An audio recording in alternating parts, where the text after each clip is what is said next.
And now we bring you our radiant master of ceremonies with warmth in his heart and a cold in his head, Jack Benny.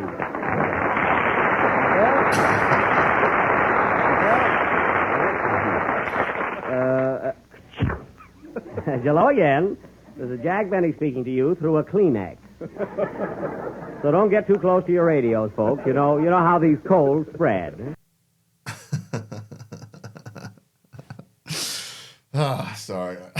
That was my fat fingers, but it worked out for me anyways. Jello again, this is Ben Hitchcock Cross talking to you today. Fellas, where are we at? Let's just start. I've been promising to go back in time, back to December, and I think that's where it all sort of started here for quite some time. I'm not there yet. I am not there yet. Mostly because the Empire Strikes Back, like every dang time, and we're trying to get things straightened out. So, how do we look? What am I talking about? I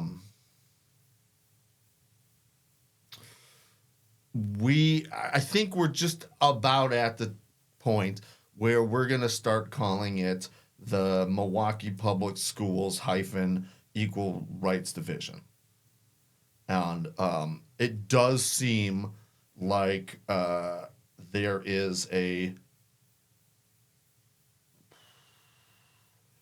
direct through line from the governor's office to the Equal Rights Division to Milwaukee Public Schools.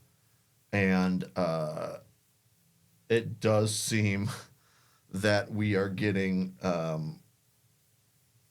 I would say coordinate. I mean, it does seem to be coordinated.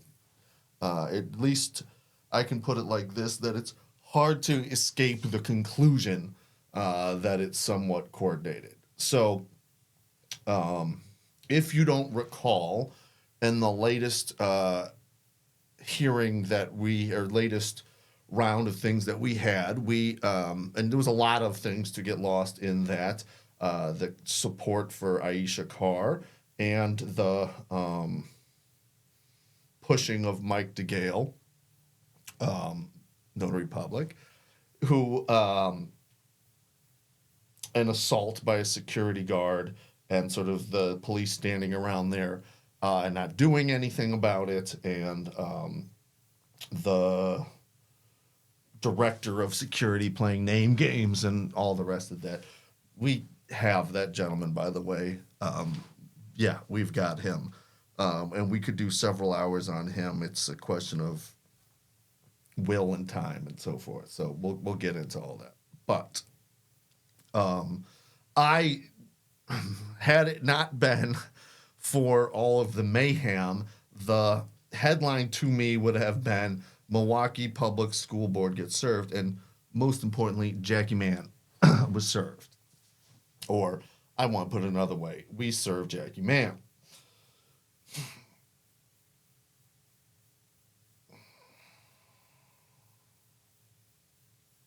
It wasn't the next business day. It was Monday. So we served them Thursday night. A whole business day goes around. Friday comes around. The weekend goes around. Monday happens, and Monday afternoon, and we are sent a email from Judge Reinhardt. What is his first name? And that judge, and this, let's be clear, I believe the full-around hearing was to begin on the 5th of May. So, I'm no math surgeon, but I'm going to say less than 2 weeks before the hearing. And the judge recuses himself because one of the ALJs is a former, is a witness in the case. Let's put it like that.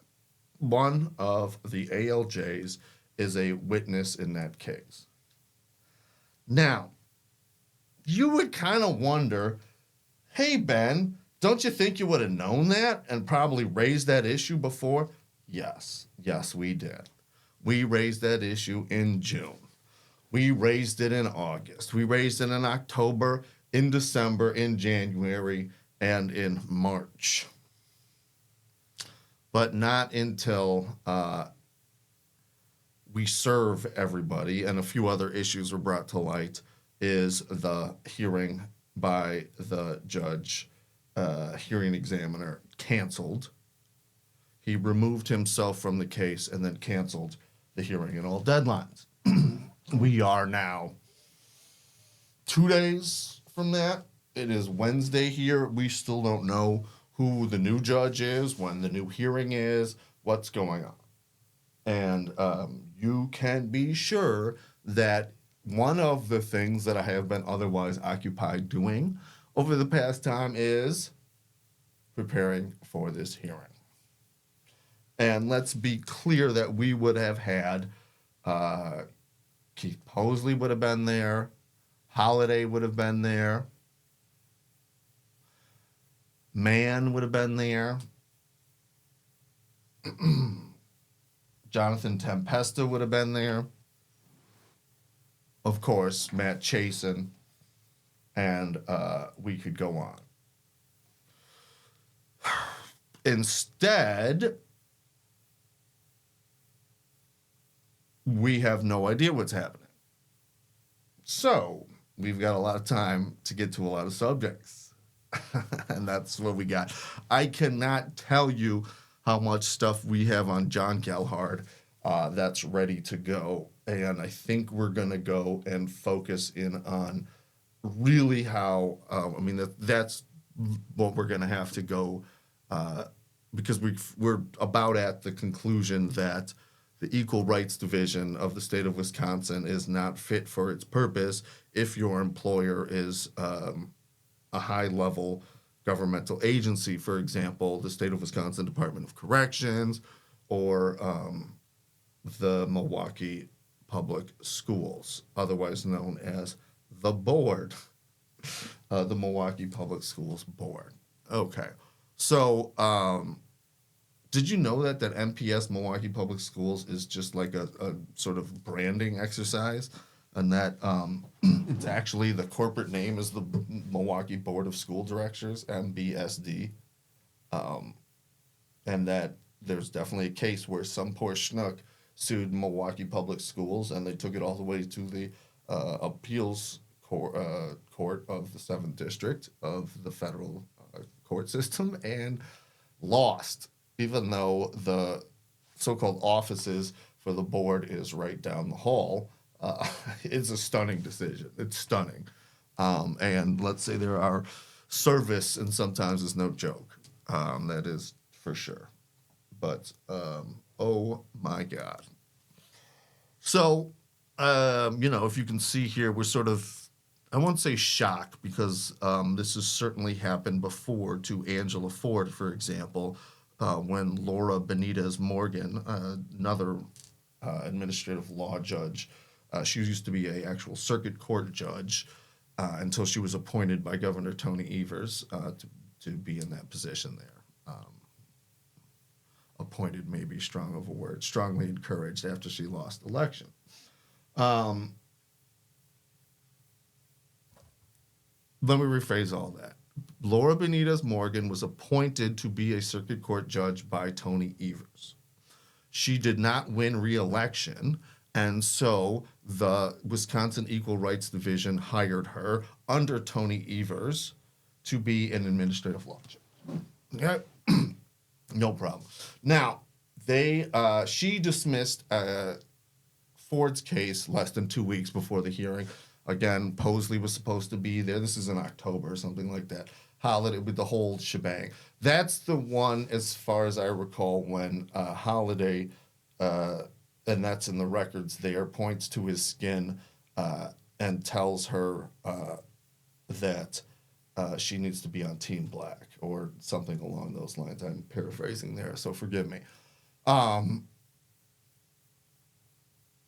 she supposedly dismissed the case because our facts didn't get to the other side by possibly 7 minutes, possibly 20 minutes later, after 4:30, although there was no 4:30 deadline at all. She just kind of invented that after the fact. And going on from there. The errors in that case are so manifest, it's kind of shocking. We've all fully briefed that now. It's in front of the Labor and Industry Review Commission. Here's the problem with that one. There was a case that the Labor and Industry Review Commission had decided about a month before and given to circulate. How it works is the Labor and Industry Review Commission comes out with, LERC, by the way, comes out with decisions every so often, I think like every 3 months, something like that. The public doesn't get them. Those decisions are uploaded when the LERC and the ERD feel like it, not faster now, thanks to yours truly.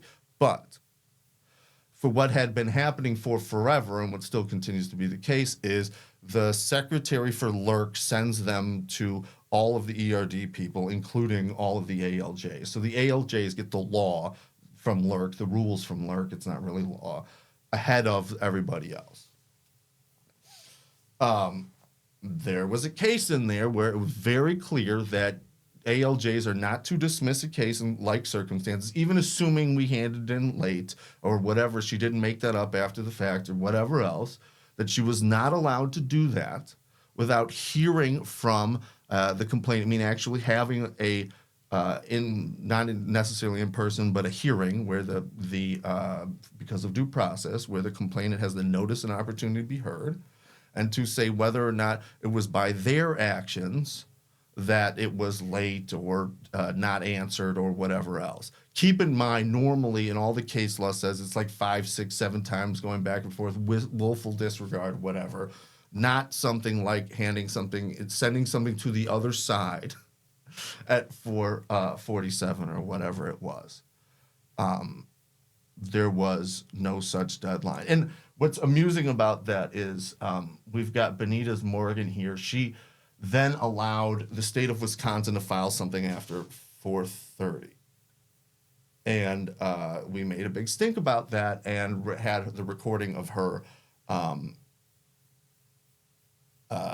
put the recording of her on her earlier statements, which she said, deadlines for 4:30 were, for her. Okay.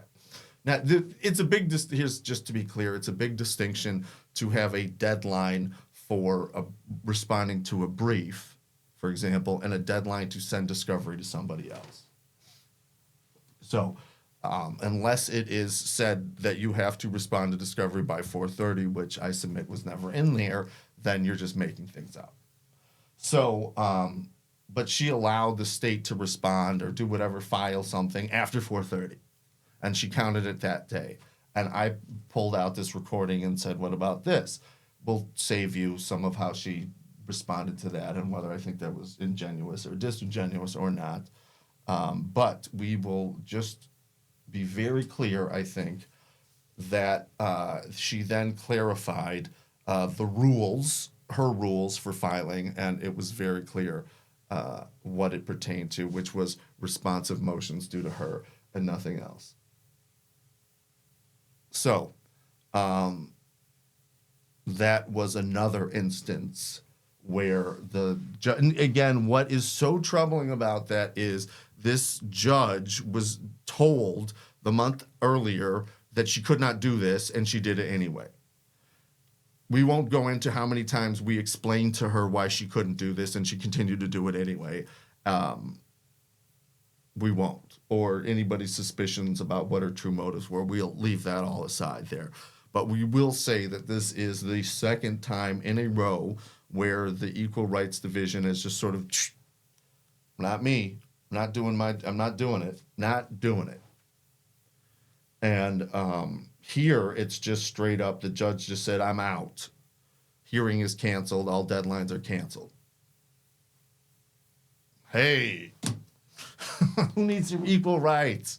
We'll just keep waiting. One thinks of what happens to a dream deferred. One thinks of Raisins in the Sun. One thinks of the violence of waiting. One thinks of those things, and one thinks of the mandate of the Equal Rights Division and the Fair Employment Act. That when I say codified here, this is the only sense that I understand it in. I understand there's a B definition, but it does not make sense to me because I think there's more and better words. Codified in the sense means to put in a codex here, in the sense of it's a law, that the Wisconsin Fair Employment Act is the law, and the mission of the Equal Rights Division is to achieve a workplace that's free from discrimination. That's the law. Those are their instructions. That's their mandate. But it seems like they have other priorities, other views. So that, I think, is where we're at with that one. My update from now. So we will, unfortunately, I think, get into less of the cross-examination, should I say Hitchcock cross-examination, and more into the analysis. We have to read some documents. But that can be fun, too. So we'll go from there. Thanks for sticking with us. We'll keep you informed.